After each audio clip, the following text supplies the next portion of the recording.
Des fantômes américains traversent le ciel du Nord-Vietnam, assoiffés de vengeance. En effet, les MiG ennemis ont fait des ravages dans les rangs des bombardiers de l'US Air Force. Mais l'as Robin Olds a élaboré un piège pour imposer l'affrontement aux insaisissables MiG. Ce guet-apens, le plus ingénieux de l'histoire de l'aviation, a pour nom de code Bolo. Grâce à des animations infographiques de pointe, c'est vous qui êtes aux commandes d'un F-4 Fantôme lancé aux trousses d'un redoutable MiG-21 pour la bataille aérienne la plus importante de la guerre du Vietnam. Participez à ces duels, disséquez les tactiques et découvrez les ailes de la guerre.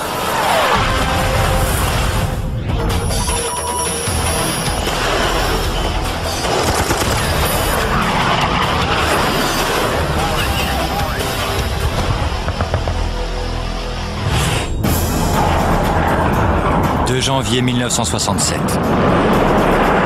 Le colonel Robin Olds, pilote de chasse expérimenté et double as, est à la tête de 4 F-4 Fantômes en mission au-dessus du Nord-Vietnam. Depuis plusieurs mois, les pilotes nord-vietnamiens déciment les bombardiers américains en employant des tactiques de guérilla. Mais l'heure de la vengeance a sonné. Olds a mis au point un piège sophistiqué pour inciter des MiG, qui ne se doutent de rien, à engager le combat. Il a déguisé ses chasseurs rapides et maniables afin de les faire passer pour des bombardiers poussifs et vulnérables. À l'approche des terrains d'aviation ennemis, une épaisse couverture nuageuse masque la zone où les Américains s'attendent à rencontrer les MiG. J'ai dépassé l'objectif, j'ai volé pendant quelques minutes, puis j'ai viré de 180 degrés pour revenir. Olds vole en cercle, espérant que les MiG vont mordre à l'hameçon. Je savais qu'ils étaient en l'air, mais ils étaient en dessous de nous et ils volaient dans l'autre direction. Donc j'ai dépassé leur terrain d'aviation et j'ai refait demi-tour. Et soudain, les MiG percent les nuages. Ils ont mordu à l'hameçon. Très vite, l'un d'eux se cale dans la queue de Olds. Le capitaine Everett Raspberry repère la manœuvre et prévient Olds par radio. J'ai vu le MiG sortir des nuages juste derrière lui. J'ai appelé Olds par son indicatif et je lui ai dit qu'il avait un MiG aux trousses. Olds ordonne à sa formation de se scinder pour voler en binôme. Mais les MiG restent calés derrière lui.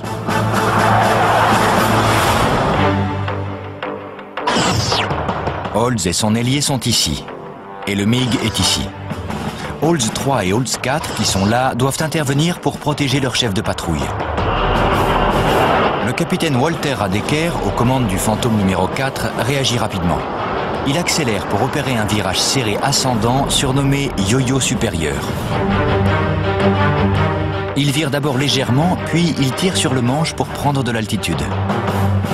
À mi-parcours, il est la tête en bas, ce qui lui permet de voir le MiG en dessous de lui. Il poursuit sa boucle en restant au-dessus et en arrière de sa cible, avant de fondre sur elle.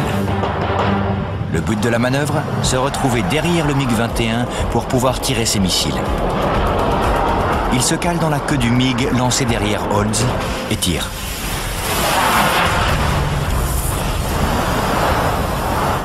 Gravement endommagé, l'avion part en vrille et disparaît dans les nuages bas.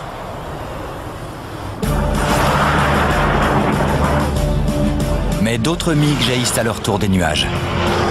La bataille vient de commencer. Le piège ingénieux, baptisé Opération Bolo, devient bientôt le plus gros engagement aérien de toute la guerre du Vietnam. Depuis plusieurs mois, les avions américains sont victimes des SAM, de la DCA et des MiG nord-vietnamiens.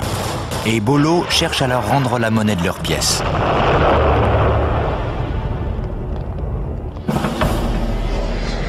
Deux ans plus tôt, le 2 mars 1965, les États-Unis avaient donné le feu vert à l'opération Tonnerre. Elle avait des objectifs multiples. Détruire les bases aériennes et la DCA nord-vietnamienne, détruire des routes, des ponts et des voies ferrées, et interrompre l'approvisionnement en hommes et en matériel le long de la piste Ho Chi Minh. En résumé, elle devait inciter le Nord à ne plus soutenir les rebelles du Sud. Mais Washington l'avait assorti de restrictions. Le plus simple pour détruire les MiG, c'était de détruire leur base aérienne. Mais c'était impossible, car tuer les conseillers soviétiques qui s'y trouvaient risquait de provoquer une escalade du conflit. La seule façon de détruire les MiG, c'était donc d'attendre qu'ils aient décollé. Même l'approche d'un objectif est définie par Washington. Il fallait emprunter un couloir. Et à votre avis, où étaient les batteries de DCA? On m'a dit que les Nord-Vietnamiens détenaient plus d'armes anti-aériennes dans un rayon de 40 à 50 000 nautiques autour d'Hanoï que l'Allemagne n'en avait eu dans toute l'Europe pendant la Seconde Guerre mondiale. L'opposition des canons, des missiles et des MiG était donc très impressionnante.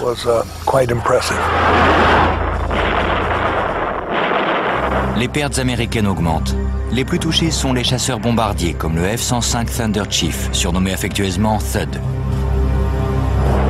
Chargé de bombes, cet avion perd toute maniabilité et il souffre le martyre face aux missiles solaires et aux chasseurs ennemis.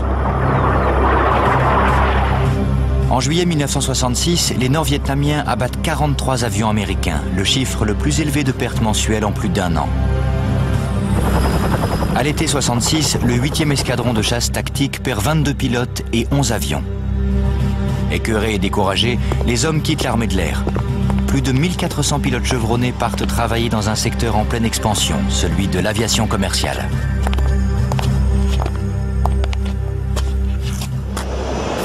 Mais un homme sait ce qu'il faut faire et il le dit.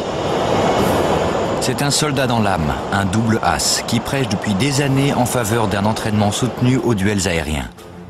Son nom, Robin Olds. En gros, ceux qui entraînaient les pilotes se souciaient plus de la sécurité et de leurs propres arrières que de la formation.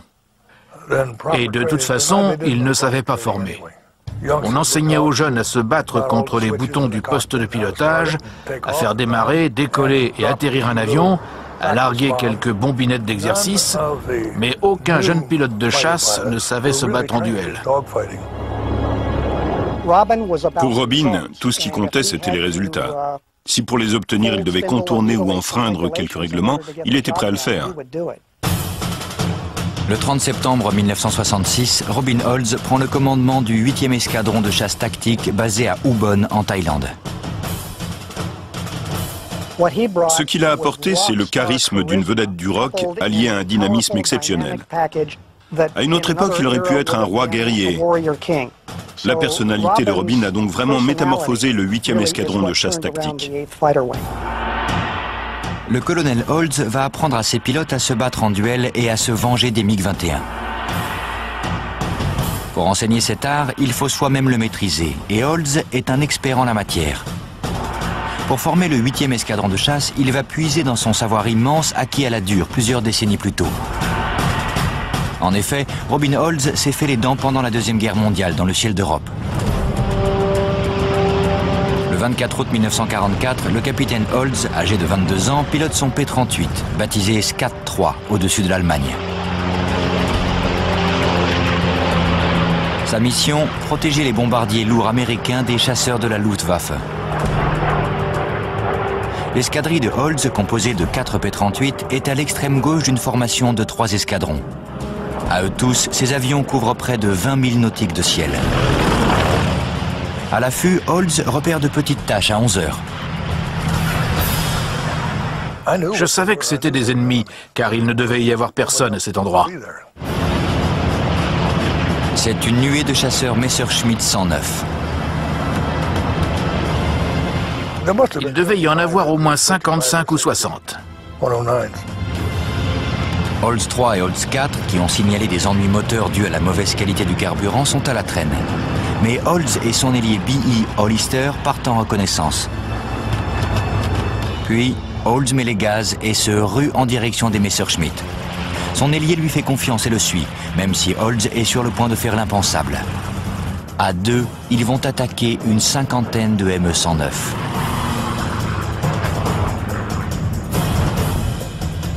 Mais dans de bonnes mains, leur bimoteur est à la hauteur de la tâche.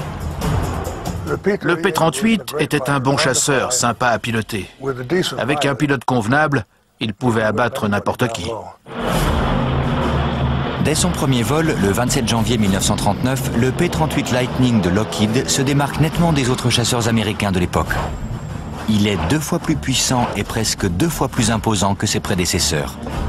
Et avec ses 4 mitrailleuses calibre 50 et son canon de 20 mm, il est capable de couler un bateau à lui tout seul.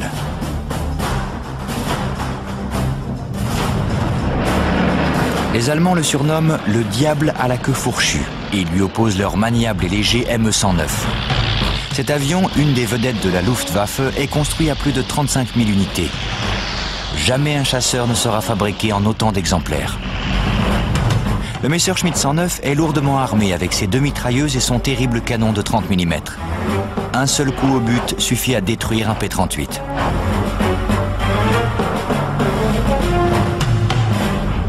Le P-38 est plus rapide, plus maniable et mieux armé que le ME-109. Mais ce dernier a l'avantage d'être plus efficace en piqué. Niveau maniabilité, je surclassais le ME-109 à l'altitude à laquelle on volait, mais je ne le suivais pas en piqué. Les avions allemands sont impressionnants, tout comme les hommes qui les pilotent. La Luftwaffe est l'armée aérienne la plus expérimentée au monde. Certains de ces pilotes qui combattent depuis 1936 comptent plusieurs centaines de victoires. Il y avait quelques pilotes exceptionnels, on ne savait jamais sur qui on allait tomber et je n'ai jamais livré 2 fois le même combat. N'ayant pas encore été repérés, Olds et son ailier s'approchent des arrières de la formation allemande.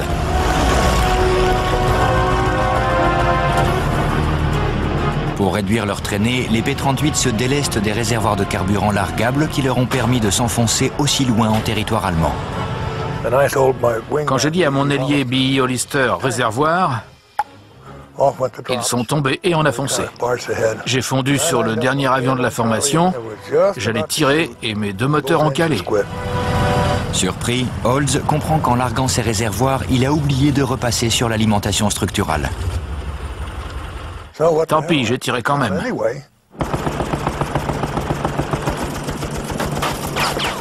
À ce jour, je pense être le seul pilote de chasse de l'histoire du combat aérien à avoir abattu un ennemi en mode planeur.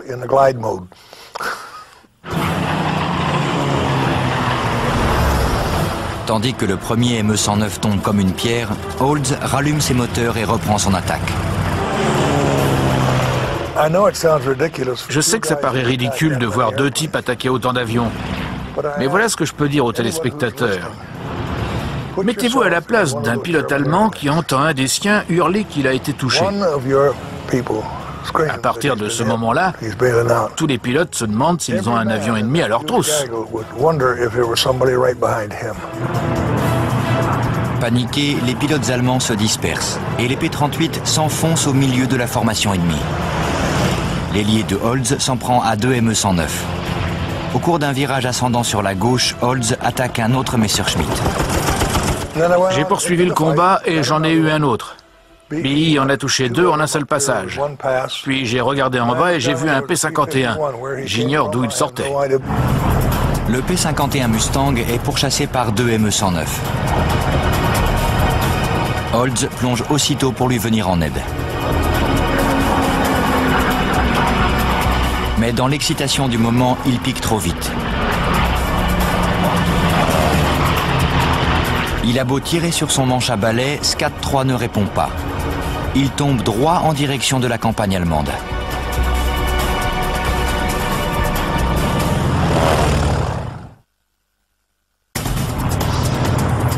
La manœuvre du capitaine Robin Olds, qui partait pourtant d'un bon sentiment, menace de se retourner contre lui.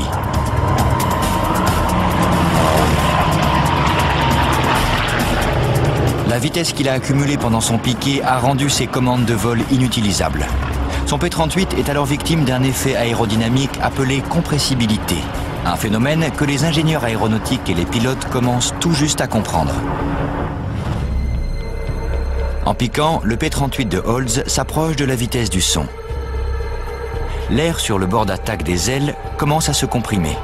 La vitesse augmentant, une onde de choc apparaît qui perturbe l'écoulement de l'air sur les ailes et les commandes de vol. Le pilote n'est dès lors plus maître de son appareil. Quand un pilote de P-38 piquait et était victime de compressibilité, les gouvernes devenaient presque inutilisables. Il pouvait actionner le manche à balai tant qu'il voulait, l'avion ne réagissait quasiment pas, et ça devait être terrifiant. Bien que privé de ses commandes, Olds s'efforce de sortir de ce guêpier. J'avais vu le P-51 et j'avais piqué sans réfléchir. Je me suis dit, au diable les Allemands, il fallait que je reprenne le contrôle, même si beaucoup n'y étaient pas parvenus. Mais lorsqu'il atteint l'air plus dense qu'on trouve à basse altitude, ses gouvernes recommencent à répondre et Olds tire sur le manche de son P-38. J'ai encaissé tellement de jets que la fenêtre de ma verrière a cédé. C'était un bruit effrayant. Je sais que ça va vous paraître exagéré, mais j'ai réussi à redresser juste au-dessus d'un champ de blé, près de la ville de Rostock. Avec une verrière endommagée, Olds est censé rentrer à sa base. Je voulais rentrer, j'en avais eu assez. Mais des balles traçantes qui rasent le nez du P-38 le ramènent au combat. Un ME-109 me canardait. J'ai viré serré et je me suis dit que ce n'était pas juste, que j'étais touché et que je voulais juste rentrer. Olds doit prendre une décision très rapidement. Il peut remettre les gaz et essayer de prendre de vitesse le chasseur allemand ou prendre de l'altitude afin d'avoir plus d'espace pour manœuvrer. Mais reprendre de l'altitude va le ralentir et faciliter le tir de son poursuivant. Olds, qui se trouve ici, choisit une solution radicale. Il reste en palier, se cramponne aussi fort que possible à son manche, puis vire à gauche à 90 degrés, à la limite du décrochage. C'est l'équivalent en combat aérien d'un grand coup de frein.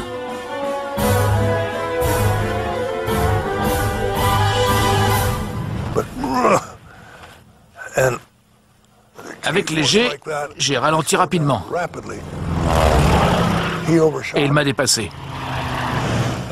Je me suis remis en palier et je lui ai tiré dessus. Je l'ai abattu.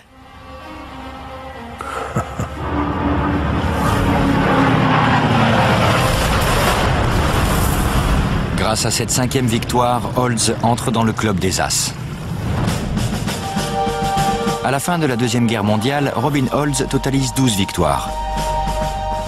Pendant sa campagne européenne, le jeune capitaine apprend des tactiques auprès de son chef d'escadron, le légendaire Hub Zemke.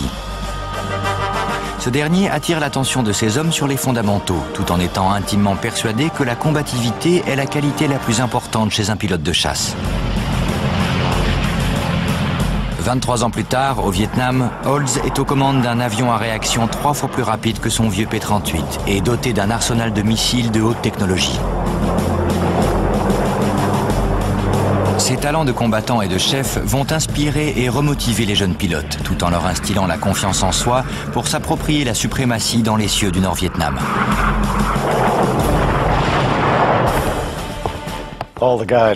Tous les gars adoraient Robin, parce qu'il leur a dit « Bon, voilà le topo, je suis le petit nouveau. Mais d'ici 2 semaines, je serai meilleur que n'importe lequel d'entre vous. » En pointant du doigt tous les gars dans la salle. Olds est résolument anticonformiste. Il se moque de la hiérarchie et il désigne les chefs d'escadrille selon leur qualité. Ça s'est amélioré et on a eu un vrai escadron de chasse.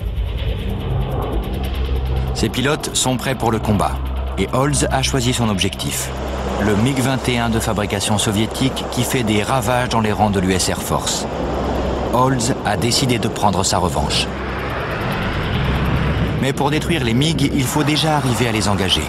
Et c'est dans ce but qu'il élabore un des pièges les plus ingénieux de l'histoire de l'aviation.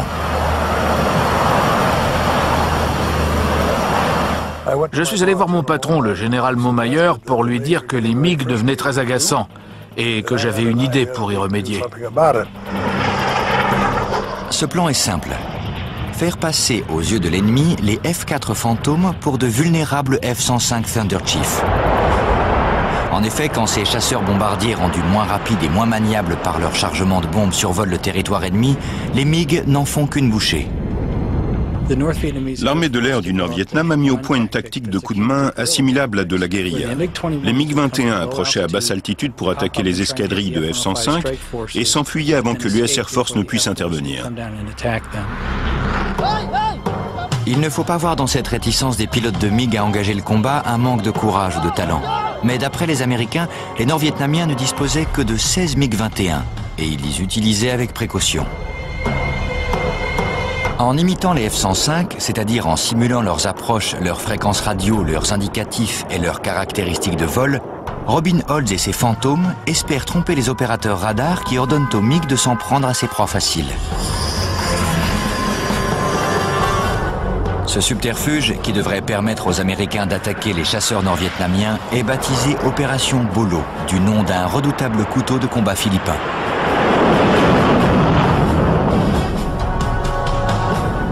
Mais Olds a besoin d'un dernier artifice pour parfaire la supercherie.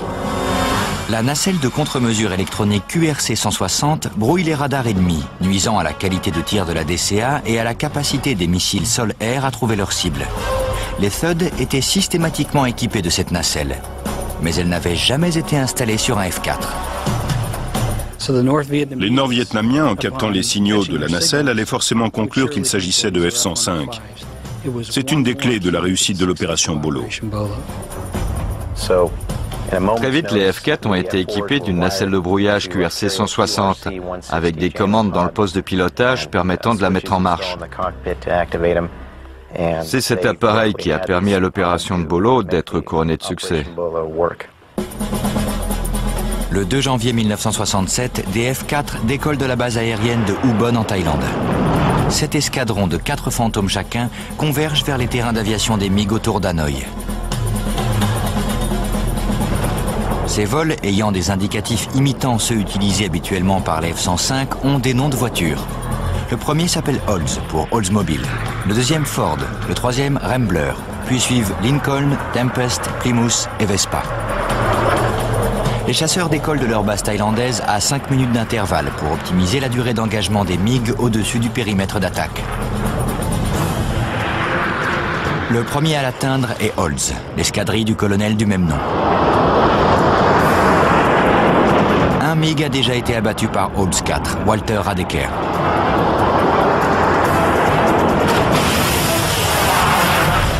Mais d'autres chasseurs ennemis percent à leur tour la couverture nuageuse en contrebas. Ils ont compris qu'on n'était pas des THUD. Leur chef de patrouille a dit « Ce ne sont pas des THUD, ce sont des fantômes. » Qu'est-ce qu'on fait? Ça a été la confusion. Les pilotes de MiG ont été formés pour suivre les ordres, pas leur instinct. Ils devaient toujours obéir aux ordres transmis depuis le sol, mais les gens au sol étaient complètement paniqués et ils n'avaient aucune idée de ce qu'il fallait faire. L'ennemi a mordu à l'hameçon et Olds ordonne à ses hommes de se préparer. L'opération Bolo va bientôt métamorphoser la guerre aérienne au Vietnam.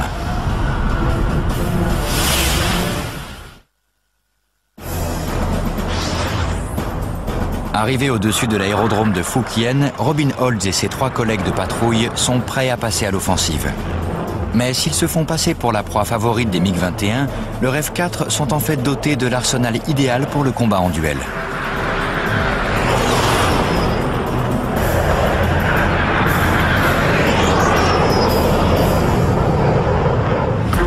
Le missile AIM-7E Sparrow à guidage radar peut atteindre des cibles à plus de 40 km. Quant à l'AIM-9 Sidewinder, à autodirecteur infrarouge, il peut accélérer en quelques secondes à Mach 2,6, soit 3 fois la vitesse de la plupart des avions en réaction. De plus en plus d'avions ennemis décollant de Phu Quien, le combat ne fait que commencer. Bientôt, Olds et ses collègues sauront s'ils peuvent damer le pion au célèbre MiG-21. Fournis au Nord-Vietnam par l'URSS en mars 1966, ces avions maniables représentent une amélioration très nette par rapport aux MiG-17 et 19. Il est plus rapide, il vole plus haut et son armement est plus moderne. Il peut atteindre des vitesses de 2200 km/h et il est doté d'un canon redoutable de 23 mm et de 2 missiles K-13A Atoll à guidage thermique, la copie soviétique du Sidewinder américain. En altitude, les MiG-21 étaient plus performants que les F-4. Mais si on arrivait à les faire descendre et à faire traîner le combat, ils perdaient de l'énergie lors des virages à facteur de charge important. Donc, on pouvait les affronter à basse altitude, mais à haute altitude, il valait mieux laisser tomber.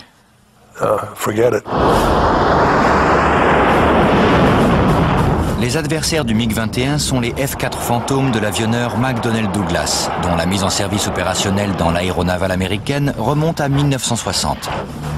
Les 2 turboréacteurs du Phantom lui permettent d'atteindre près de 2400 km/h. Il peut atteindre des cibles dans un rayon de 2000 km sans refaire le plein. Quoique impressionnant, il a été conçu pour intercepter les bombardiers ennemis avec ses missiles, pas pour se battre contre d'autres chasseurs. La faiblesse du F-4, c'est qu'il n'avait pas de canon, alors que les MiG excellaient pour utiliser le leur. Le MiG est plus maniable que le Phantom au-delà des 20 000 pieds, soit 6 mm. Il est plus petit, donc plus difficile à repérer. Et surtout, il dispose d'un canon. En revanche, à basse altitude, le F-4 plus puissant devient plus maniable que son adversaire. Il est plus rapide, il a un meilleur taux de montée et il emporte plus de missiles.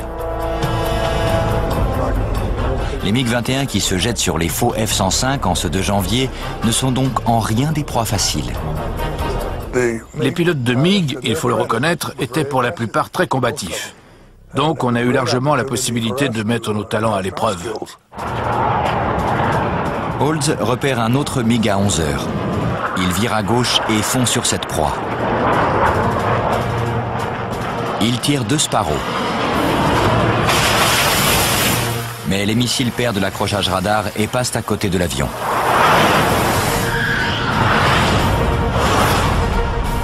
Olds se cale alors dans sa queue et tire un Sidewinder à guidage thermique. Mais le MiG vire sèchement, provoquant le décrochage radar engin et pique se cacher dans la couverture nuageuse. À peine a-t-il disparu qu'un autre apparaît. Un autre MiG venait face à moi, assez proche. Si proche que j'ai pu faire un virage à plat et me retrouver derrière lui. Olds doit faire 2 choses. Premièrement, faire demi-tour pour se placer derrière le MiG. Et deuxièmement, mettre assez de distance entre ce dernier et lui pour que son missile accroche sa cible. Il emploie une manœuvre classique qu'il a apprise pendant la Deuxième Guerre mondiale, le renversement. Je suis monté en chandelle. Je suis monté, et je me suis retourné sur le dos. J'y suis resté pendant 2 secondes et je l'ai regardé. Le moment venu, j'ai viré à droite. Il était donc à ma gauche. Ce qui m'a permis de faire une grande boucle descendante qui m'a conduit juste derrière lui.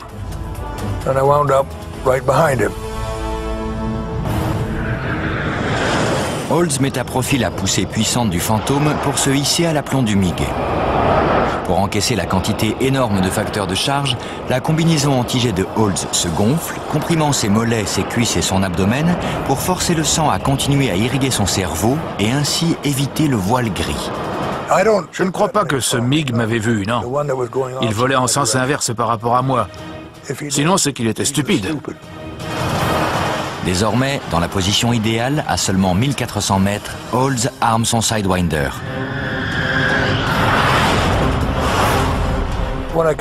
Quand je suis arrivé derrière lui, j'ai entendu un grondement délicieux. Parce que quand un Sidewinder repère le signal infrarouge d'un avion, il vous le dit, il grogne. S'il repère une source de chaleur, il fait comme ça.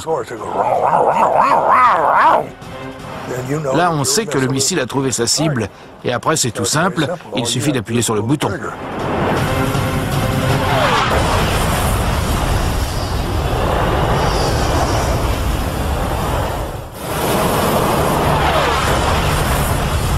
Le pilote n'a pas le temps de s'éjecter. Olds a abattu un MiG, mais il ne peut plus s'attarder. Le Phantom numéro 4 du capitaine Radeker a des ennuis. Un de ses réservoirs n'alimentait pas l'avion. J'avais encore beaucoup de carburant, j'aurais pu rester, mais je voulais le raccompagner. Holt se désengage du combat et escorte Radeker à bon port. En moins de 5 minutes, la première escadrille a abattu 3 MiG sans perdre un seul avion.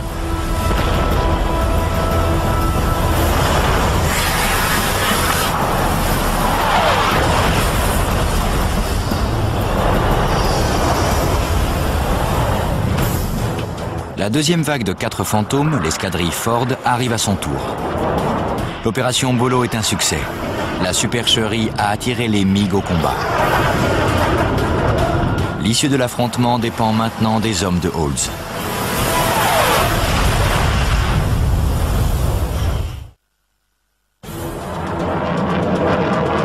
Et sitôt arrivés au-dessus de l'aérodrome de Fukien, les F-4 de Ford engagent les MiG-21.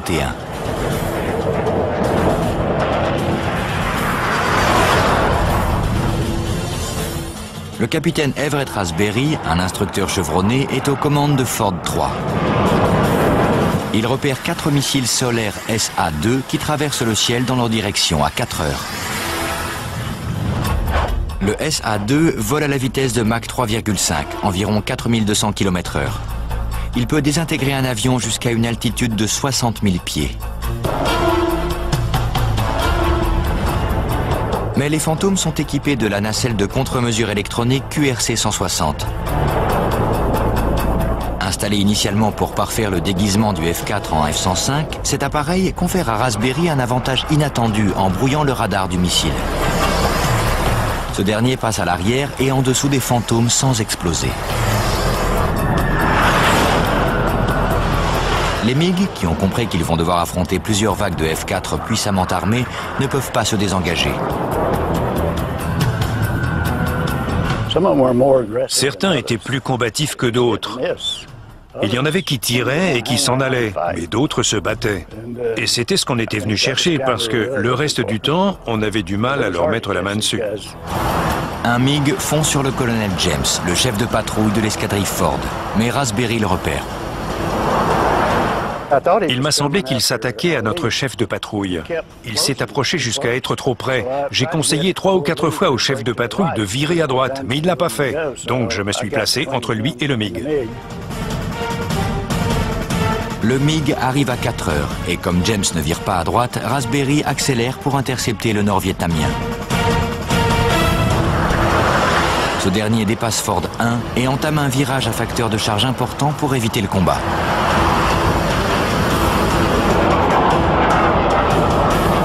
Raspberry tourne lui aussi à gauche dans la queue du MiG, mais il inflige trop de jets à son appareil pour pouvoir tirer ses missiles correctement. Raspberry effectue une manœuvre d'attaque. Au sortir de cette manœuvre, il débouche à 6 heures à 1 km juste derrière le MiG. C'est l'emplacement idéal pour tirer un Sidewinder.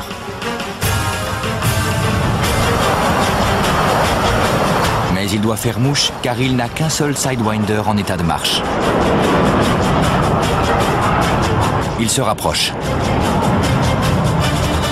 Je l'ai suivi. Il descendait vers les nuages. Le MiG, qui veut effectivement se mettre à l'abri, vole à toute vitesse. Mais juste avant d'atteindre la couverture nuageuse, il change brusquement de direction. C'est une erreur qui va lui coûter cher, car Raspberry est dans les conditions parfaites pour tirer. Dans mon casque, j'ai entendu le signal pour le missile. Ça voulait dire qu'il l'avait accroché. J'ai appuyé sur le bouton, le missile a filé à toute vitesse droit vers le cockpit et il a explosé.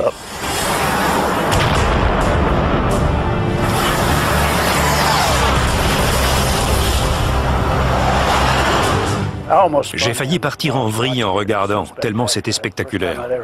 C'était la première fois que j'abattais un MiG. J'étais surexcité, c'est le moins qu'on puisse dire. Ford s'adjuge une victoire, la 4e du combat, sans enregistrer la moindre perte. Puis l'escadrille se retire pour laisser place à la 3e vague, Rambler. Le traquenard de Olds fonctionne à merveille. Le ciel grouille de MiG. Mais Rambler doit faire face à un nouveau danger. De plus en plus de missiles solaires SA-2 transpercent les nuages.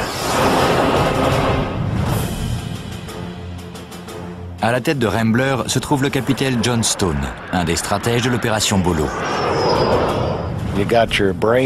La cervelle, le cœur, les tripes et les mains sont reliés. On a besoin de ça pour mener à bien une mission.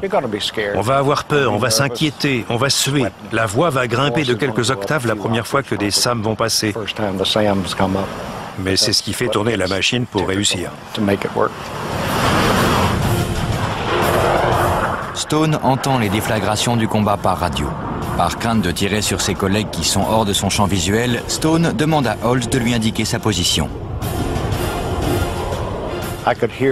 J'entendais ce qui se passait et c'est à ce moment-là que j'ai demandé « Où êtes-vous » On m'a répondu « Va t'en trouver d'autres ». J'ai trouvé ça un peu égoïste, mais il en restait plein. Et il ne faut pas longtemps à Stone pour trouver sa proie. J'ai regardé au loin et j'ai vu 2 MiG. Plus tard, j'ai constaté qu'il y en avait 4, mais je n'ai vu que ces 2-là au départ. Ils étaient à 2 heures en dessous de moi, à 4 ou 5 kilomètres. Stone largue ses réservoirs, puis avec son ailier, il vire à droite et plonge en gardant un œil sur le MiG le plus proche. J'ai braillé pointage pour braquer mon radar dans la même direction que mon réticule de tir et mon pare-brise. En passant en mode de pointage, le réticule de tir, qui se trouve sur le pare-brise du Phantom, fait office de viseur, ce qui permet au pilote de viser avec ses yeux. Stone braque son réticule sur l'emplanture de l'aile du MiG le plus en retrait. Le radar accroche la cible et Stone tire un de ses Sparrow. Mais c'est un coup pour rien. Le Sparrow, conçu pour suivre le faisceau radar du Phantom jusqu'à sa cible, souffre de gros problèmes d'efficacité sous le climat tropical du Vietnam. Comme la fiabilité du Sparrow était de l'ordre de 10%, les pilotes les tiraient en salve, en espérant qu'au moins un toucherait la cible.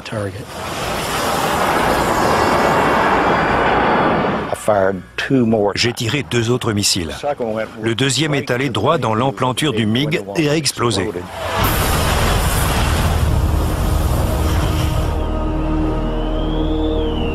Le type s'est éjecté.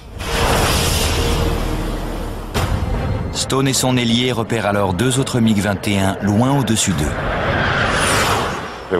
Ils étaient brillants, argentés et brillants. Je me suis tourné vers eux. Soudain, un éclair d'argent file entre Stone et son ailier. Je ne l'ai vu qu'un instant.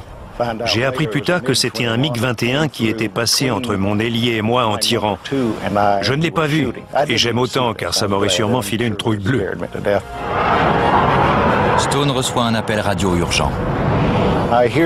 J'ai entendu une voix, celle de Rambler 3, me dire « T'as un MiG aux fesses, vire à droite ». Stone regarde à droite, mais ne voit rien. Puis à gauche. Là, il découvre un MiG à moins de 400 mètres. Son canon de 30 mm crache droit sur lui.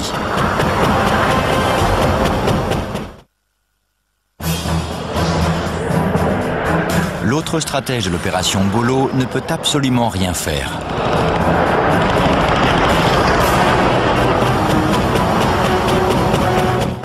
Les balles traçantes étaient comme des ballons de basket rouge de cette taille, et j'en avais plein ma verrière. Puis, Stone vire à droite pour sortir du viseur du MiG. J'ai lâché un juron bien senti et j'ai viré pour m'en débarrasser. Trop rapide pour suivre Stone dans son virage, le MiG dépasse l'Américain qui en profite pour virer violemment à droite. Sous l'effet des jets, il s'efforce de garder la tête levée et les yeux sur sa cible. Stone s'attend à voir le Nord-Vietnamien juste devant lui. Mais il n'est pas là et je ne vois plus mon ailier. Je fais donc un autre virage serré et je mets des gaz. Stone a perdu de vue son ailier et son ennemi. Une erreur qui peut lui être fatale. À la sortie de son virage, il scrute les cieux. Puis, il repère son ailier aux prises avec un MiG.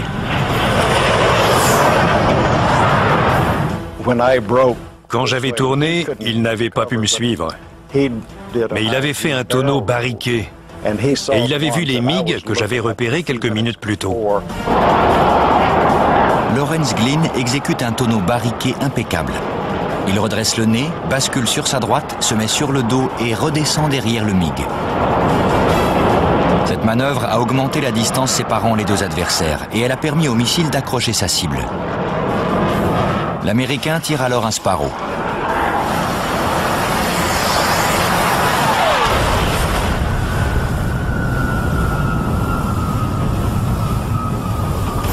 Philip Combes, Rambler 4, est aux trousses de deux autres MiG.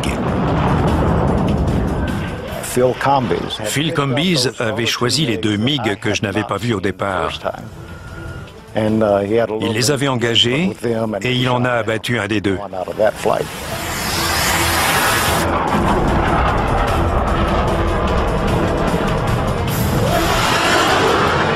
Stone, lui, n'a plus de cible. Et des missiles solaires recommencent à jaillir des nuages bas. J'ai dit sortie, ce qui signifiait qu'il fallait qu'on fiche le camp et on s'est regroupé. C'était le moment de rentrer. L'escadrille Rambler reprend le chemin de sa base thaïlandaise. Elle a engagé 6 MiG et en a abattu 3. Les 4 dernières escadrilles arrivent après la bataille. Les MiG se sont retirés, dissimulés par la couverture nuageuse. J'ai découvert par la suite que les contrôleurs au sol avaient ordonné aux MiG de se planquer dans les nuages. C'est ce qu'ils ont fait, et tout a été terminé. À la base aérienne d'Ubon, les rampants, les équipes au sol, attendent avec impatience le retour des F-4.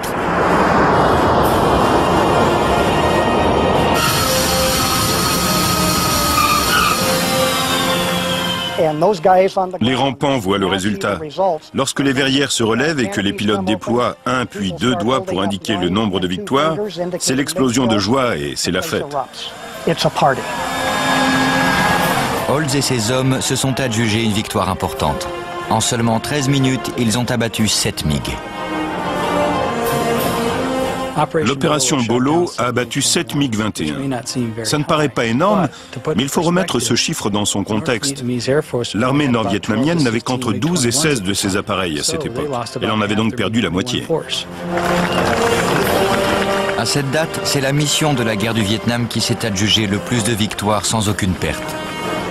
Mais ce résultat a un retentissement bien plus vaste.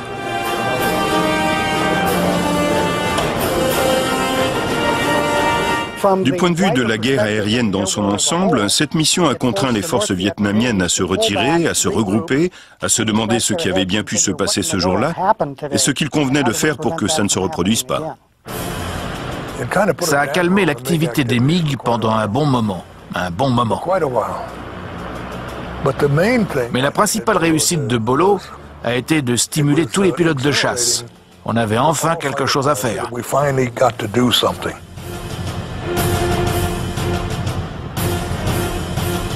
Dans cette interview réalisée peu de temps après la bataille, le colonel Olds résume l'opération Bolo. La mission sweep de nos avions de chasse s'est déroulée exactement comme nous l'espérions. Les MiG ont décollé, ils étaient combatifs, on les a affrontés et ils ont perdu. Olds reçoit sa 3e Silver Star. Pendant son temps de service au Vietnam, il abattra 3 autres MiG. En totalisant 17 victoires, 13 pendant la Deuxième Guerre mondiale et 4 au Vietnam, il devient un triple as et un des officiers et pilotes les plus prestigieux de l'armée de l'air américaine. Il n'y a pas 2 engagements, comme je préfère les appeler, qui soient pareils. Jamais. On croit avoir tout vu, mais il y a toujours quelque chose de différent, d'inattendu, qui va exiger de vous d'être souple et novateur.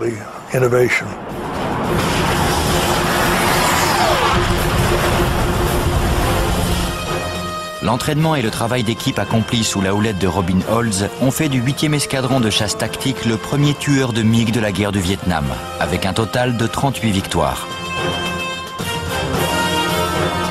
Promu général de brigade aérienne en mai 1968, Olds prendra sa retraite en 1973.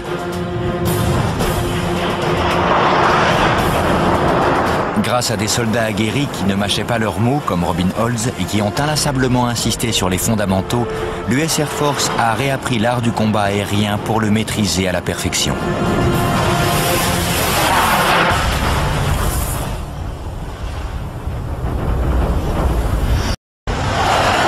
Des fantômes américains traversent le ciel du Nord-Vietnam, assoiffés de vengeance. En effet, les MiG ennemis ont fait des ravages dans les rangs des bombardiers de l'US Air Force. Mais l'as Robin Olds a élaboré un piège pour imposer l'affrontement aux insaisissables MiG.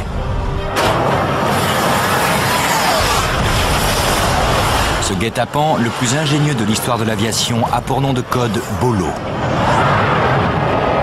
Grâce à des animations infographiques de pointe, c'est vous qui êtes aux commandes d'un F-4 Fantôme lancé aux trousses d'un redoutable MiG-21 pour la bataille aérienne la plus importante de la guerre du Vietnam. Participez à ces duels, disséquez les tactiques et découvrez les ailes de la guerre.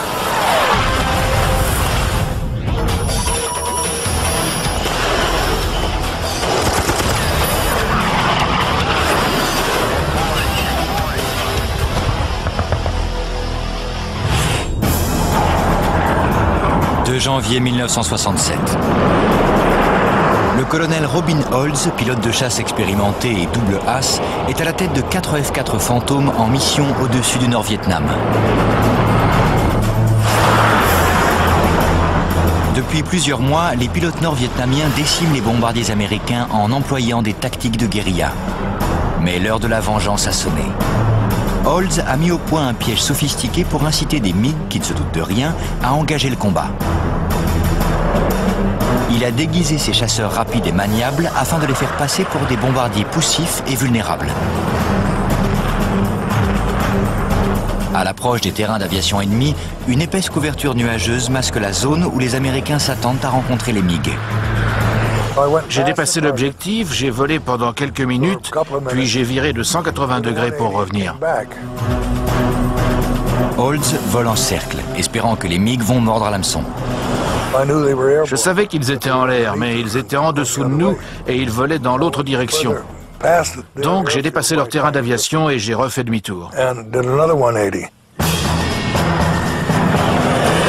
Et soudain, les MiG percent les nuages. Ils ont mordu à l'hameçon. Très vite, l'un d'eux se cale dans la queue de Olds. Le capitaine Everett Raspberry repère la manœuvre et prévient Olds par radio. J'ai vu le MiG sortir des nuages juste derrière lui. J'ai appelé Olds par son indicatif et je lui ai dit qu'il avait un MiG aux trousses. Olds ordonne à sa formation de se scinder pour voler en binôme. Mais les MiG restent calés derrière lui.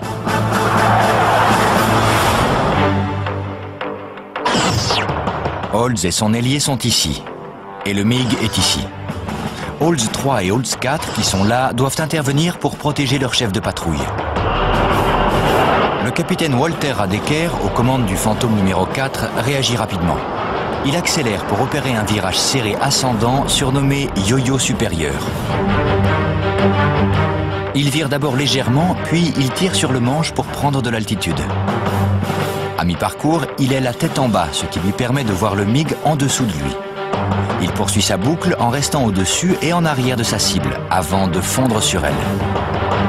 Le but de la manœuvre, se retrouver derrière le MiG-21 pour pouvoir tirer ses missiles.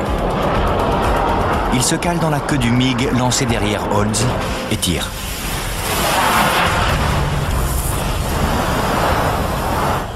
Gravement endommagé, l'avion part en vrille et disparaît dans les nuages bas.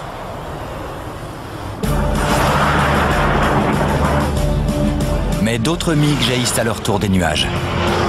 La bataille vient de commencer. Le piège ingénieux, baptisé Opération Bolo, devient bientôt le plus gros engagement aérien de toute la guerre du Vietnam. Depuis plusieurs mois, les avions américains sont victimes des SAM, de la DCA et des MiG nord-vietnamiens. Et Bolo cherche à leur rendre la monnaie de leurs pièces.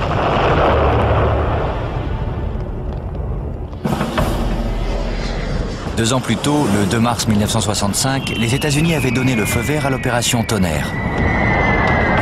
Elle avait des objectifs multiples. Détruire les bases aériennes et la DCA nord-vietnamienne, détruire des routes, des ponts et des voies ferrées, et interrompre l'approvisionnement en hommes et en matériel le long de la piste Ho Chi Minh. En résumé, elle devait inciter le Nord à ne plus soutenir les rebelles du Sud. Mais Washington l'avait assorti de restrictions. Le plus simple pour détruire les MiG, c'était de détruire leurs bases aériennes. Mais c'était impossible, car tuer les conseillers soviétiques qui s'y trouvaient risquait de provoquer une escalade du conflit. La seule façon de détruire les MiG, c'était donc d'attendre qu'ils aient décollé. Même l'approche d'un objectif est définie par Washington. Il fallait emprunter un couloir. Et à votre avis, où étaient les batteries de DCA? On m'a dit que les Nord-Vietnamiens détenaient plus d'armes anti-aériennes dans un rayon de 40 à 50 000 nautiques autour d'Hanoï que l'Allemagne n'en avait eu dans toute l'Europe pendant la Seconde Guerre mondiale. L'opposition des canons, des missiles et des MiG était donc très impressionnante.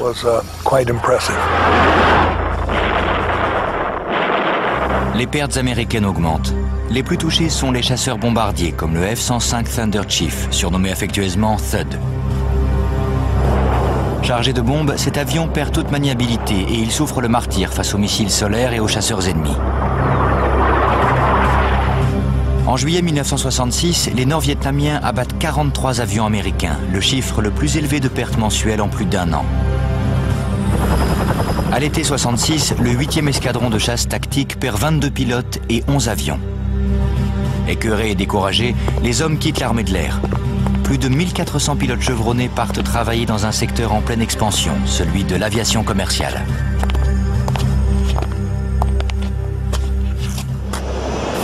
Mais un homme sait ce qu'il faut faire et il le dit. C'est un soldat dans l'âme, un double as, qui prêche depuis des années en faveur d'un entraînement soutenu aux duels aériens. Son nom, Robin Olds. En gros, ceux qui entraînaient les pilotes se souciaient plus de la sécurité et de leurs propres arrières que de la formation. Et de toute façon, ils ne savaient pas former. On enseignait aux jeunes à se battre contre les boutons du poste de pilotage, à faire démarrer, décoller et atterrir un avion, à larguer quelques bombinettes d'exercice, mais aucun jeune pilote de chasse ne savait se battre en duel. Pour Robin, tout ce qui comptait, c'était les résultats. Si pour les obtenir, il devait contourner ou enfreindre quelques règlements, il était prêt à le faire. Le 30 septembre 1966, Robin Olds prend le commandement du 8e escadron de chasse tactique basé à Ubon, en Thaïlande. Ce qu'il a apporté, c'est le charisme d'une vedette du rock allié à un dynamisme exceptionnel. À une autre époque, il aurait pu être un roi guerrier. La personnalité de Robin a donc vraiment métamorphosé le 8e escadron de chasse tactique. Le colonel Olds va apprendre à ses pilotes à se battre en duel et à se venger des MiG-21. Pour enseigner cet art, il faut soi-même le maîtriser, et Olds est un expert en la matière. Pour former le 8e escadron de chasse, il va puiser dans son savoir immense acquis à la dure plusieurs décennies plus tôt. En effet, Robin Olds s'est fait les dents pendant la Deuxième Guerre mondiale dans le ciel d'Europe. Le 24 août 1944, le capitaine Olds, âgé de 22 ans, pilote son P-38, baptisé Skat 3, au-dessus de l'Allemagne. Sa mission, protéger les bombardiers lourds américains des chasseurs de la Luftwaffe. L'escadrille de Olds, composée de 4 P-38, est à l'extrême gauche d'une formation de 3 escadrons.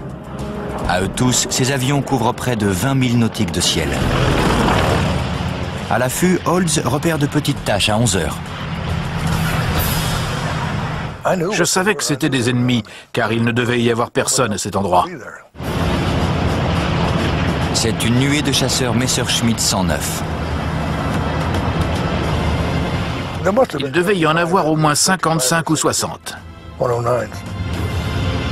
Olds 3 et Olds 4, qui ont signalé des ennuis moteurs dus à la mauvaise qualité du carburant, sont à la traîne. Mais Olds et son ailier B.E. Hollister partent en reconnaissance. Puis, Olds met les gaz et se rue en direction des Messerschmitt. Son ailier lui fait confiance et le suit, même si Olds est sur le point de faire l'impensable. À deux, ils vont attaquer une cinquantaine de ME-109.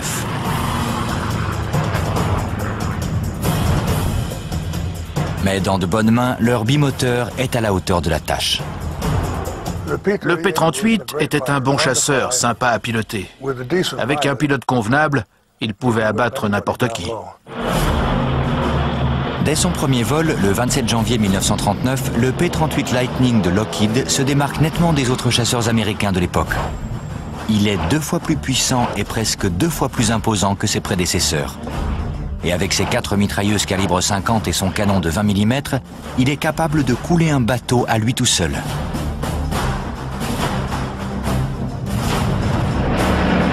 Les Allemands le surnomment le diable à la queue fourchue et lui opposent leur maniable et léger ME-109. Cet avion, une des vedettes de la Luftwaffe, est construit à plus de 35 000 unités. Jamais un chasseur ne sera fabriqué en autant d'exemplaires. Le Messerschmitt 109 est lourdement armé avec ses 2 mitrailleuses et son terrible canon de 30 mm. Un seul coup au but suffit à détruire un P-38.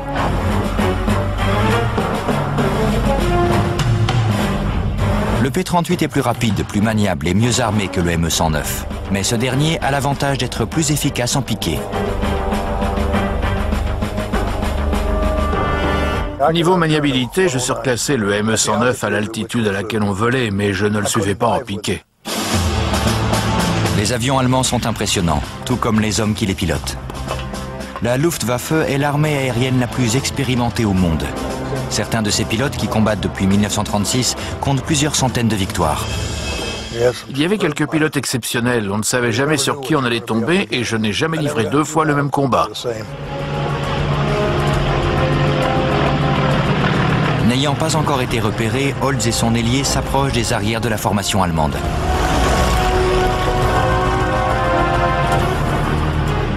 Pour réduire leur traînée, les P-38 se délestent des réservoirs de carburant largables qui leur ont permis de s'enfoncer aussi loin en territoire allemand. Quand j'ai dit à mon ailier B.E. Hollister « réservoir », ils sont tombés et on a foncé. J'ai fondu sur le dernier avion de la formation, j'allais tirer et mes 2 moteurs ont calé. Surpris, Olds comprend qu'en larguant ses réservoirs, il a oublié de repasser sur l'alimentation structurale. Tant pis, j'ai tiré quand même.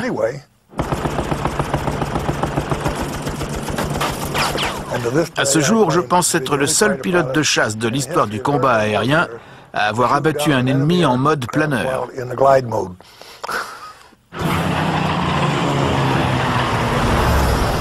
Tandis que le premier ME-109 tombe comme une pierre, Olds rallume ses moteurs et reprend son attaque. Je sais que ça paraît ridicule de voir 2 types attaquer autant d'avions, mais voilà ce que je peux dire aux téléspectateurs. Mettez-vous à la place d'un pilote allemand qui entend un des siens hurler qu'il a été touché. À partir de ce moment-là, tous les pilotes se demandent s'ils ont un avion ennemi à leur trousse. Paniqués, les pilotes allemands se dispersent et les P-38 s'enfoncent au milieu de la formation ennemie. L'ailier de Olds s'en prend à 2 ME-109. Au cours d'un virage ascendant sur la gauche, Olds attaque un autre Messerschmitt. J'ai poursuivi le combat et j'en ai eu un autre. B.E. en a touché 2 en un seul passage. Puis j'ai regardé en bas et j'ai vu un P-51. J'ignore d'où il sortait. Le P-51 Mustang est pourchassé par 2 ME-109. Olds plonge aussitôt pour lui venir en aide. Mais dans l'excitation du moment, il pique trop vite. Il a beau tirer sur son manche à balai, Scat 3 ne répond pas.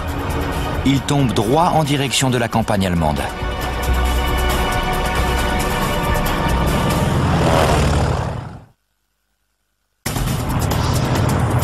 La manœuvre du capitaine Robin Olds, qui partait pourtant d'un bon sentiment, menace de se retourner contre lui.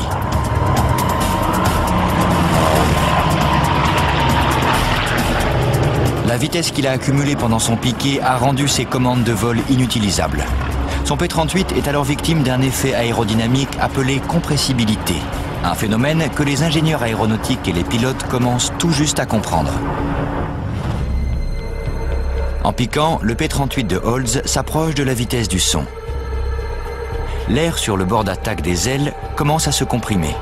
La vitesse augmentant, une onde de choc apparaît qui perturbe l'écoulement de l'air sur les ailes et les commandes de vol. Le pilote n'est dès lors plus maître de son appareil. Quand un pilote de P-38 piquait et était victime de compressibilité, les gouvernes devenaient presque inutilisables.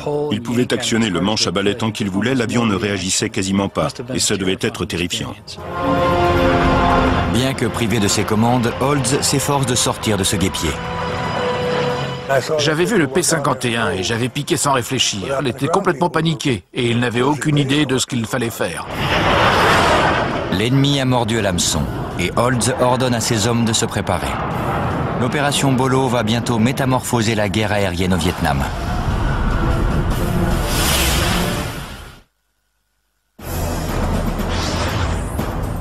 Arrivé au-dessus de l'aérodrome de Phu Quien, Robin Olds et ses 3 collègues de patrouille sont prêts à passer à l'offensive. Mais s'ils se font passer pour la proie favorite des MiG-21, leurs F-4 sont en fait dotés de l'arsenal idéal pour le combat en duel.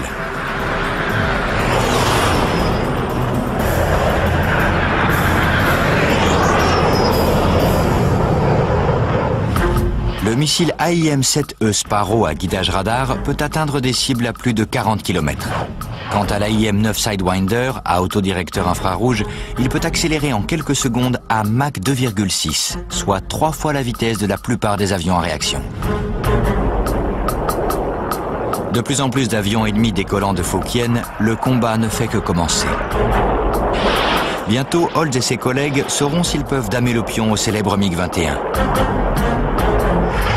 Fournis au Nord-Vietnam par l'URSS en mars 1966, ces avions maniables représentent une amélioration très nette par rapport aux MiG-17 et 19. Il est plus rapide, il vole plus haut et son armement est plus moderne. Il peut atteindre des vitesses de 2200 km/h et il est doté d'un canon redoutable de 23 mm et de 2 missiles K-13A Atoll à guidage thermique, la copie soviétique du Sidewinder américain. En altitude, les MiG-21 étaient plus performants que les F-4.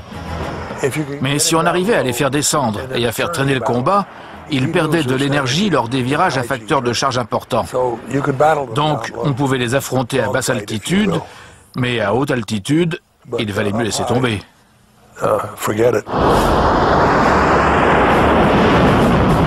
Les adversaires du MiG-21 sont les F-4 fantômes de l'avionneur McDonnell Douglas, dont la mise en service opérationnelle dans l'aéronavale américaine remonte à 1960. Les 2 turboréacteurs du Fantôme lui permettent d'atteindre près de 2400 km/h. Il peut atteindre des cibles dans un rayon de 2000 km sans refaire le plein. Quoique impressionnant, il a été conçu pour intercepter les bombardiers ennemis avec ses missiles, pas pour se battre contre d'autres chasseurs.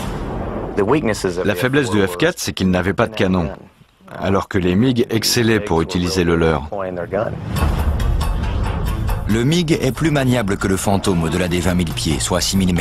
Il est plus petit, donc plus difficile à repérer. Et surtout, il dispose d'un canon. En revanche, à basse altitude, le F-4 plus puissant devient plus maniable que son adversaire. Il est plus rapide, il a un meilleur taux de montée et il emporte plus de missiles. Les MiG-21 qui se jettent sur les faux F-105 en ce 2 janvier ne sont donc en rien des proies faciles. Les pilotes de MiG, il faut le reconnaître, étaient pour la plupart très combatifs. Donc on a eu largement la possibilité de mettre nos talents à l'épreuve.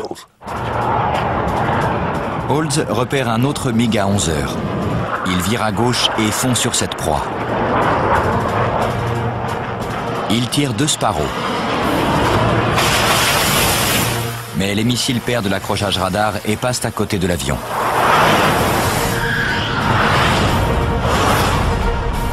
Olds se cale alors dans sa queue et tire un Sidewinder à guidage thermique. Mais le MiG vire sèchement, provoquant le décrochage radar engin et pique se cacher dans la couverture nuageuse. À peine a-t-il disparu qu'un autre apparaît. Un autre MiG venait face à moi, assez proche. Si proche que j'ai pu faire un virage à plat et me retrouver derrière lui. Olds doit faire 2 choses. Premièrement, faire demi-tour pour se placer derrière le MiG. Et deuxièmement, mettre assez de distance entre ce dernier et lui pour que son missile accroche sa cible. Il emploie une manœuvre classique qu'il a apprise pendant la Deuxième Guerre mondiale, le renversement. Je suis monté en chandelle. Je suis monté, et je me suis retourné sur le dos. J'y suis resté pendant 2 secondes et je l'ai regardé. Le moment venu, j'ai viré à droite. Il était donc à ma gauche. Ce qui m'a permis de faire une grande boucle descendante qui m'a conduit juste derrière lui.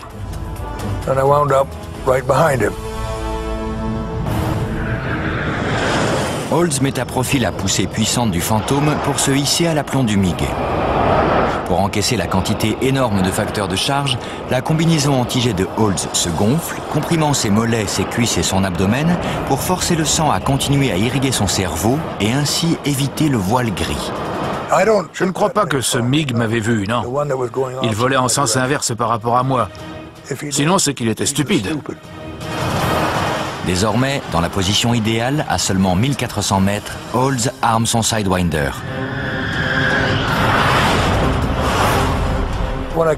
Quand je suis arrivé derrière lui, j'ai entendu un grondement délicieux. Parce que quand un Sidewinder repère le signal infrarouge d'un avion, il vous le dit, il grogne. S'il repère une source de chaleur, il fait comme ça. Là, on sait que le missile a trouvé sa cible, et après, c'est tout simple, il suffit d'appuyer sur le bouton.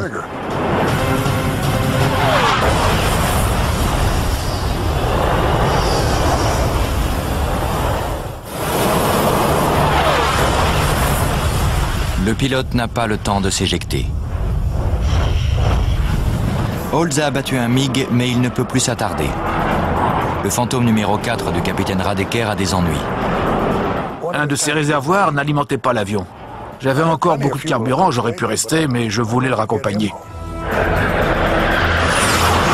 Olds se désengage du combat et escorte Radeker à bon port. En moins de 5 minutes, la première escadrille a abattu 3 MiG sans perdre un seul avion.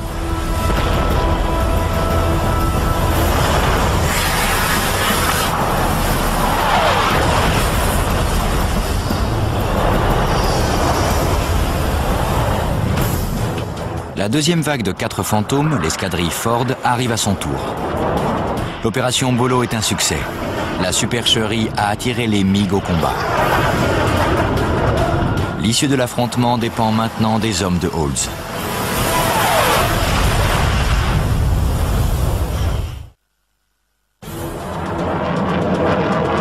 Et sitôt arrivés au-dessus de l'aérodrome de Fukien, les F-4 de Ford engagent les MiG-21. Je me suis dit, au diable les Allemands, il fallait que je reprenne le contrôle, même si beaucoup n'y étaient pas parvenus. Mais lorsqu'il atteint l'air plus dense qu'on trouve à basse altitude, ses gouvernes recommencent à répondre et Olds tire sur le manche de son P-38. J'ai encaissé tellement de jets que la fenêtre de ma verrière a cédé. C'était un bruit effrayant. Je sais que ça va vous paraître exagéré, mais j'ai réussi à redresser juste au-dessus d'un champ de blé, près de la ville de Rostock. Avec une verrière endommagée, Olds est censé rentrer à sa base. Je voulais rentrer, j'en avais eu assez. Mais des balles traçantes qui rasent le nez du P-38 le ramènent au combat. Un ME-109 me canardait. J'ai viré serré et je me suis dit que ce n'était pas juste, que j'étais touché et que je voulais juste rentrer. Olds doit prendre une décision très rapidement. Il peut remettre les gaz et essayer de prendre de vitesse le chasseur allemand ou prendre de l'altitude afin d'avoir plus d'espace pour manœuvrer. Mais reprendre de l'altitude va le ralentir et faciliter le tir de son poursuivant. Olds, qui se trouve ici, choisit une solution radicale. Il reste en palier, se cramponne aussi fort que possible à son manche, puis vire à gauche à 90 degrés à la limite du décrochage. C'est l'équivalent en combat aérien d'un grand coup de frein.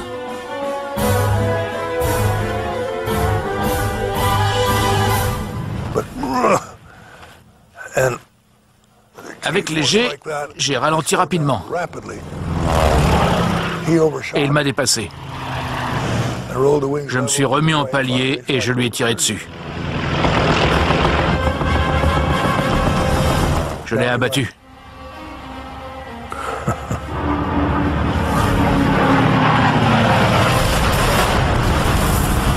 Grâce à cette 5e victoire, Olds entre dans le club des As. À la fin de la Deuxième Guerre mondiale, Robin Olds totalise 12 victoires. Pendant sa campagne européenne, le jeune capitaine apprend des tactiques auprès de son chef d'escadron, le légendaire Hub Zemke. Ce dernier attire l'attention de ses hommes sur les fondamentaux, tout en étant intimement persuadé que la combativité est la qualité la plus importante chez un pilote de chasse. 23 ans plus tard, au Vietnam, Olds est aux commandes d'un avion à réaction 3 fois plus rapide que son vieux P-38 et doté d'un arsenal de missiles de haute technologie. Ses talents de combattant et de chef vont inspirer et remotiver les jeunes pilotes, tout en leur instillant la confiance en soi pour s'approprier la suprématie dans les cieux du Nord-Vietnam.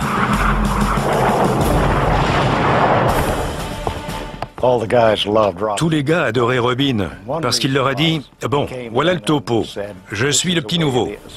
Mais d'ici 2 semaines, je serai meilleur que n'importe lequel d'entre vous. » En pointant du doigt tous les gars dans la salle. Olds est résolument anticonformiste. Il se moque de la hiérarchie et il désigne les chefs d'escadrille selon leur qualité. Ça s'est amélioré et on a eu un vrai escadron de chasse. Ces pilotes sont prêts pour le combat et Olds a choisi son objectif. Le MiG-21 de fabrication soviétique qui fait des ravages dans les rangs de l'US Air Force. Olds a décidé de prendre sa revanche. Mais pour détruire les MiG, il faut déjà arriver à les engager. Et c'est dans ce but qu'il élabore un des pièges les plus ingénieux de l'histoire de l'aviation. Je suis allé voir mon patron, le général Maumayer, pour lui dire que les MiG devenaient très agaçants et que j'avais une idée pour y remédier. Ce plan est simple. Faire passer aux yeux de l'ennemi les F-4 Phantom pour de vulnérables F-105 Thunder Chief. En effet, quand ces chasseurs bombardiers rendus moins rapides et moins maniables par leur chargement de bombes survolent le territoire ennemi, les MiG n'en font qu'une bouchée. L'armée de l'air du Nord-Vietnam a mis au point une tactique de coup de main assimilable à de la guérilla. Les MiG-21 approchaient à basse altitude pour attaquer les escadrilles de F-105 et s'enfuyaient avant que l'US Air Force ne puisse intervenir. Il ne faut pas voir dans cette réticence des pilotes de MiG à engager le combat un manque de courage ou de talent. Mais d'après les Américains, les Nord-Vietnamiens ne disposaient que de 16 MiG-21 et ils les utilisaient avec précaution. En imitant les F-105, c'est-à-dire en simulant leurs approches, leurs fréquences radio, leurs indicatifs et leurs caractéristiques de vol, Robin Olds et ses fantômes espèrent tromper les opérateurs radars qui ordonnent aux MiG de s'en prendre à ses proies faciles. Ce subterfuge, qui devrait permettre aux Américains d'attaquer les chasseurs nord-vietnamiens, est baptisé Opération Bolo, du nom d'un redoutable couteau de combat philippin.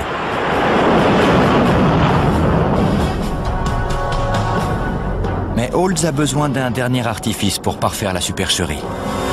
La nacelle de contre-mesure électronique QRC 160 brouille les radars ennemis, nuisant à la qualité de tir de la DCA et à la capacité des missiles sol-air à trouver leur cible.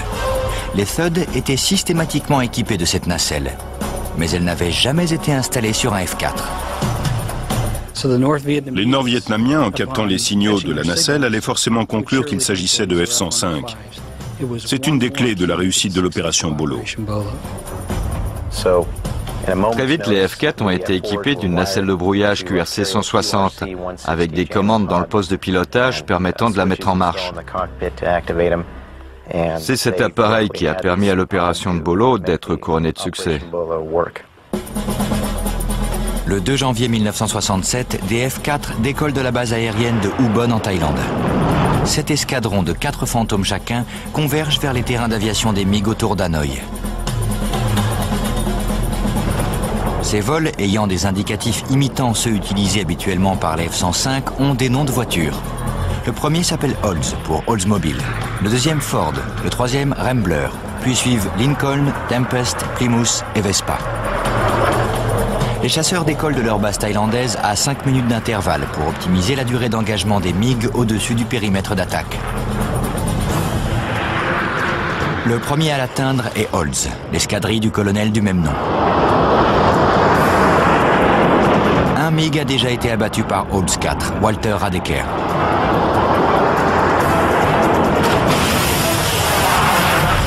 Mais d'autres chasseurs ennemis percent à leur tour la couverture nuageuse en contrebas. Ils ont compris qu'on n'était pas des thuds. Leur chef de patrouille a dit « Ce ne sont pas des thuds, ce sont des fantômes. » Qu'est-ce qu'on fait? Ça a été la confusion. Les pilotes de MiG ont été formés pour suivre les ordres, pas leur instinct. Ils devaient toujours obéir aux ordres transmis depuis le sol, mais les gens au sol...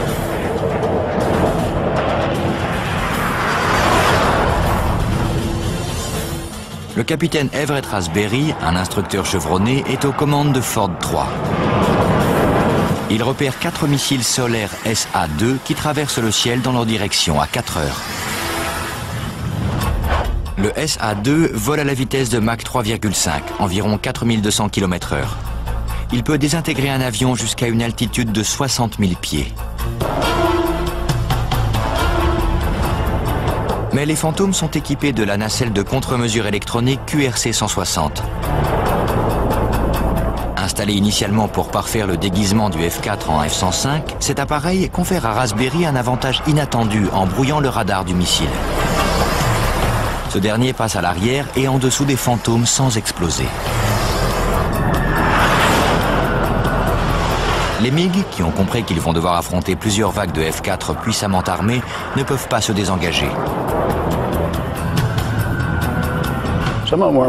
Certains étaient plus combatifs que d'autres.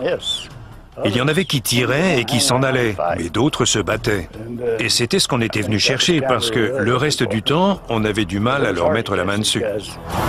Un MiG fond sur le colonel James, le chef de patrouille de l'escadrille Ford, mais Raspberry le repère. Il m'a semblé qu'il s'attaquait à notre chef de patrouille. Il s'est approché jusqu'à être trop près. J'ai conseillé 3 ou 4 fois au chef de patrouille de virer à droite, mais il ne l'a pas fait. Donc je me suis placé entre lui et le MiG. Le MiG arrive à 4 heures, et comme James ne vire pas à droite, Raspberry accélère pour intercepter le nord-vietnamien. Ce dernier dépasse Ford 1 et entame un virage à facteur de charge important pour éviter le combat.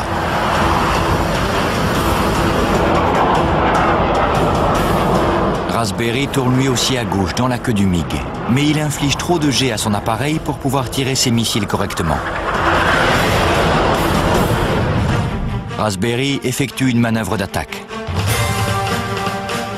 Au sortir de cette manœuvre, il débouche à 6 heures à 1 km juste derrière le MiG. C'est l'emplacement idéal pour tirer un Sidewinder.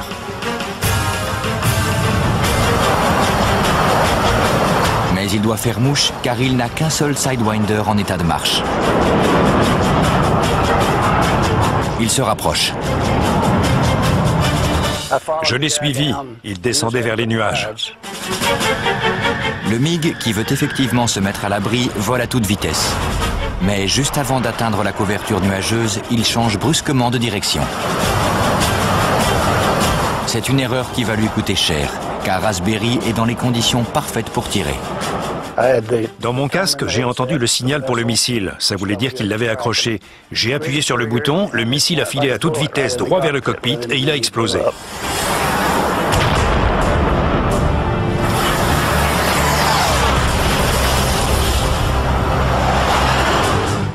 J'ai failli partir en vrille en regardant, tellement c'était spectaculaire. C'était la première fois que j'abattais un MiG. J'étais surexcité, c'est le moins qu'on puisse dire. Ford s'adjuge une victoire, la 4e du combat, sans enregistrer la moindre perte. Puis l'escadrille se retire pour laisser place à la 3e vague, Rambler. Le traquenard de Olds fonctionne à merveille. Le ciel grouille de MiG. Mais Rambler doit faire face à un nouveau danger. De plus en plus de missiles solaires SA-2 transpercent les nuages. À la tête de Rambler se trouve le capitaine John Stone, un des stratèges de l'opération Bolo. La cervelle, le cœur, les tripes et les mains sont reliés. On a besoin de ça pour mener à bien une mission. On va avoir peur, on va s'inquiéter, on va suer. La voix va grimper de quelques octaves la première fois que des SAM vont passer. Mais c'est ce qui fait tourner la machine pour réussir. Stone entend les déflagrations du combat par radio. Par crainte de tirer sur ses collègues qui sont hors de son champ visuel, Stone demande à Holtz de lui indiquer sa position. J'entendais ce qui se passait et c'est à ce moment-là que j'ai demandé « Où êtes-vous » On m'a répondu « Va-t'en trouver d'autres ». J'ai trouvé ça un peu égoïste, mais il en restait plein. Et il ne faut pas longtemps à Stone pour trouver sa proie. J'ai regardé au loin et j'ai vu 2 MiG. Plus tard, j'ai constaté qu'il y en avait 4, mais je n'ai vu que ces 2-là au départ. Ils étaient à 2 heures en dessous de moi, à 4 ou 5 kilomètres. Stone largue ses réservoirs, puis avec son ailier, il vire à droite et plonge en gardant un œil sur le MiG le plus proche. J'ai braillé pointage pour braquer mon radar dans la même direction que mon réticule de tir et mon pare-brise. En passant en mode de pointage, le réticule de tir, qui se trouve sur le pare-brise du Fantôme, fait office de viseur, ce qui permet au pilote de viser avec ses yeux. Stone braque son réticule sur l'emplanture de l'aile du MiG le plus en retrait. Le radar accroche la cible et Stone tire un de ses Sparrow. Mais c'est un coup pour rien. Le Sparrow, conçu pour suivre le faisceau radar du Fantôme jusqu'à sa cible, souffre de gros problèmes d'efficacité sous le climat tropical du Vietnam. Comme la fiabilité du Sparrow était de l'ordre de 10%, les pilotes les tiraient en salve, en espérant qu'au moins un toucherait la cible.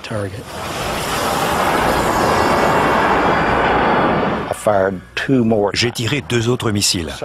Le deuxième est allé droit dans l'emplanture du MiG et a explosé.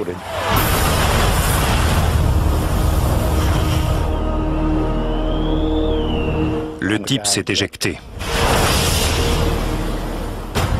Stone et son ailier repèrent alors 2 autres MiG-21 loin au-dessus d'eux. Ils étaient brillants, argentés et brillants. Je me suis tourné vers eux. Soudain, un éclair d'argent file entre Stone et son ailier. Je ne l'ai vu qu'un instant. J'ai appris plus tard que c'était un MiG-21 qui était passé entre mon ailier et moi en tirant. Je ne l'ai pas vu, et j'aime autant car ça m'aurait sûrement filé une trouille bleue.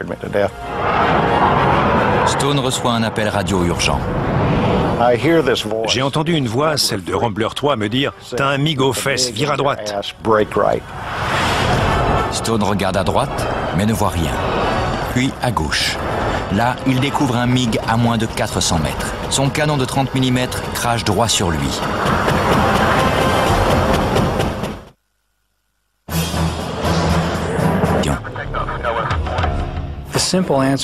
Le plus simple pour détruire les MiG, c'était de détruire leur base aérienne.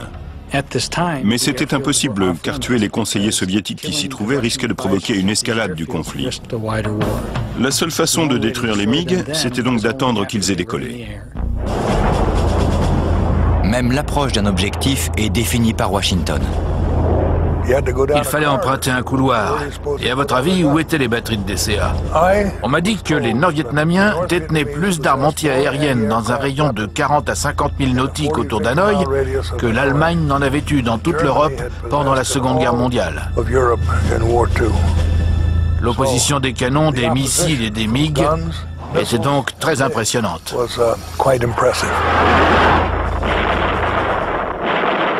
Les pertes américaines augmentent. Les plus touchés sont les chasseurs bombardiers, comme le F-105 Thunder Chief, surnommé affectueusement Thud. Chargé de bombes, cet avion perd toute maniabilité et il souffre le martyre face aux missiles solaires et aux chasseurs ennemis. En juillet 1966, les Nord-Vietnamiens abattent 43 avions américains, le chiffre le plus élevé de pertes mensuelles en plus d'1 an. À l'été 66, le 8e escadron de chasse tactique perd 22 pilotes et 11 avions. Écœurés et découragés, les hommes quittent l'armée de l'air. Plus de 1400 pilotes chevronnés partent travailler dans un secteur en pleine expansion, celui de l'aviation commerciale.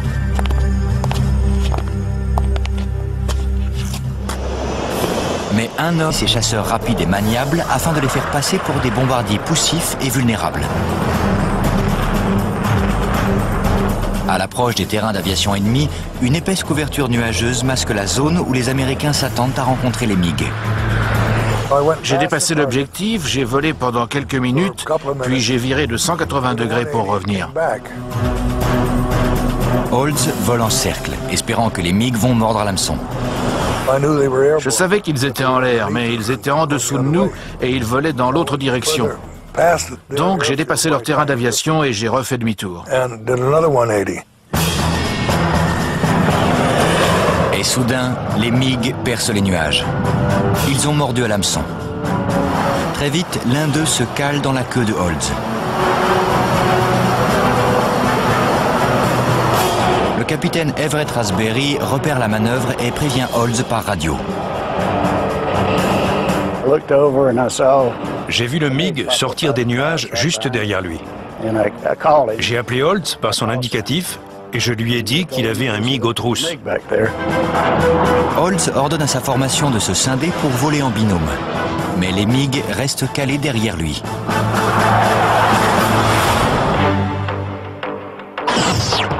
Olds et son ailier sont ici.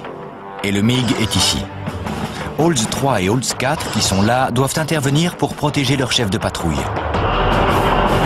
Le capitaine Walter Adeker, aux commandes du Fantôme numéro 4, réagit rapidement. Il accélère pour opérer un... Des fantômes américains traversent le ciel du Nord-Vietnam, assoiffés de vengeance.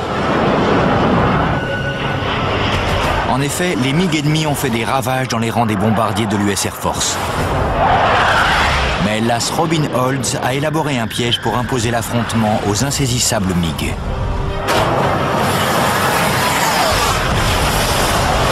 Ce guet-apens, le plus ingénieux de l'histoire de l'aviation, a pour nom de code Bolo. Grâce à des animations infographiques de pointe, c'est vous qui êtes aux commandes d'un F-4 Fantôme lancé aux trousses d'un redoutable MiG-21 pour la bataille aérienne la plus importante de la guerre du Vietnam. Participez à ces duels, disséquez les tactiques et découvrez les ailes de la guerre.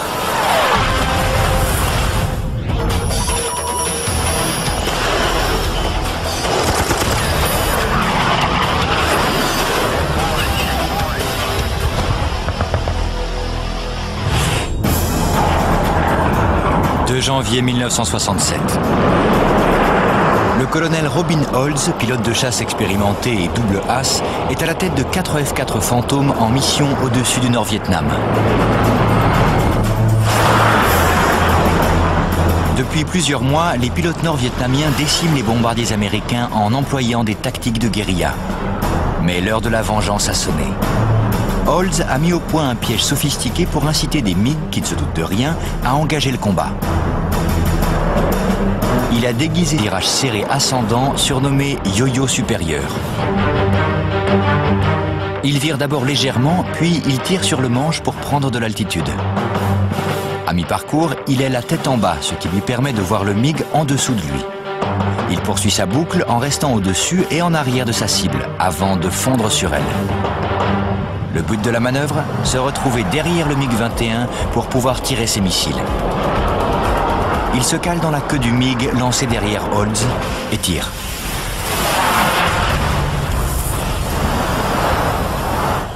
Gravement endommagé, l'avion part en vrille et disparaît dans les nuages bas.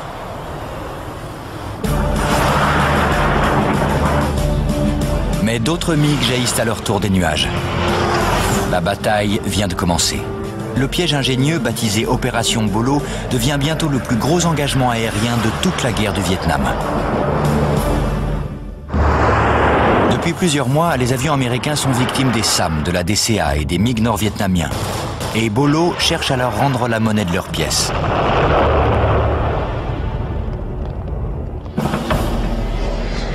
Deux ans plus tôt, le 2 mars 1965, les États-Unis avaient donné le feu vert à l'opération Tonnerre. Elle avait des objectifs multiples. Détruire les bases aériennes et la DCA nord-vietnamienne, détruire des routes, des ponts et des voies ferrées, et interrompre l'approvisionnement en hommes et en matériel le long de la piste Ho Chi Minh.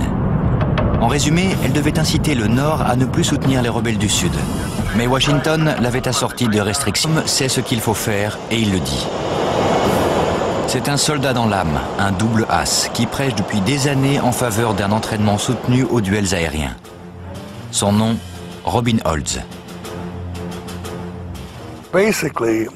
En gros, ceux qui entraînaient les pilotes se souciaient plus de la sécurité et de leurs propres arrières que de la formation. Et de toute façon, ils ne savaient pas former. On enseignait aux jeunes à se battre contre les boutons du poste de pilotage, à faire démarrer, décoller et atterrir un avion, à larguer quelques bombinettes d'exercice, mais aucun jeune pilote de chasse ne savait se battre en duel. Pour Robin, tout ce qui comptait, c'était les résultats. Si pour les obtenir, il devait contourner ou enfreindre quelques règlements, il était prêt à le faire. Le 30 septembre 1966, Robin Olds prend le commandement du 8e escadron de chasse tactique basé à Ubon, en Thaïlande. Ce qu'il a apporté, c'est le charisme d'une vedette du rock allié à un dynamisme exceptionnel. À une autre époque, il aurait pu être un roi guerrier. La personnalité de Robin a donc vraiment métamorphosé le 8e escadron de chasse tactique. Le colonel Olds va apprendre à ses pilotes à se battre en duel et à se venger des MiG-21. Pour enseigner cet art, il faut soi-même le maîtriser, et Olds est un expert en la matière. Pour former le 8e escadron de chasse, il va puiser dans son savoir immense acquis à la dure plusieurs décennies plus tôt.